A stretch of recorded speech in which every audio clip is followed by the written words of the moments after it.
جرت کو سلام ہو، سلام ہو، مسکان تیری جرت کو سلام ہو، سلام بسم اللہ الرحمن الرحیم۔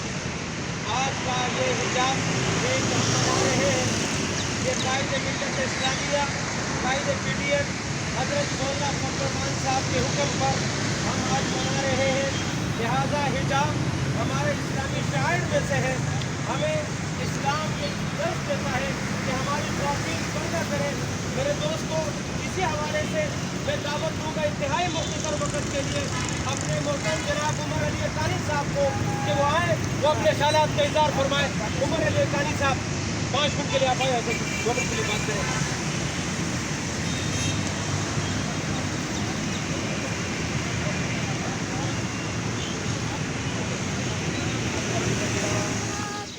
کسی کی باتوں سے اپنی عزت گوا نہ دینا، فریب کھا کر کسی کی باتوں سے اپنی عزت گوا نہ دینا۔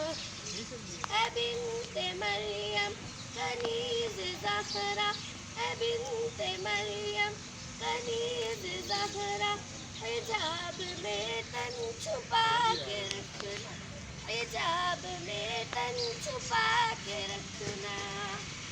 جنہیں شریعت نے غیر مانا وہ میرے حق میں اجنبی ہے، جنہیں شریعت نے استاد انڈین مسلمان کے لیے ہم یہاں پر اسے اس کی عزت کو اور اس کی بہادری کو اور شراب پیش کرنے کے لیے ہم حضرات یہاں جمع ہوئے ہیں، اور یہ ہم دنیا کو بتا دینا چاہتے ہیں کہ مسلمان چاہے مرد ہے یا عورت ہے، یا وہ بچہ ہے یا جوان یا بوڑھا ہے، وہ دین اسلام کے لیے اور اپنی عزت و ناموس کے لیے اور اپنی حجاب اور پردے کے لیے وہ مر مٹ سکتی ہے، لیکن اپنی عزت و ناموس کو وہ تار تار نہیں کروا سکتی ہے۔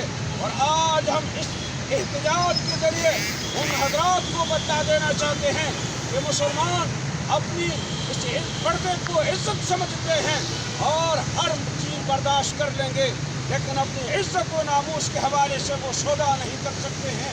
چاہے ہمیں وہ دنیا کے جس کونے میں بھی ہمارے خواتین کو جانا پڑے، ہم نے اپنی شعائر اسلام اس عزت اور پردے کو اپنے ساتھ لے کے جانا ہے۔ ہم نے کسی سے متاثر نہیں ہونا۔ ہم جناب محمد رسول اللہ صلی اللہ علیہ وسلم کے غلام ہیں۔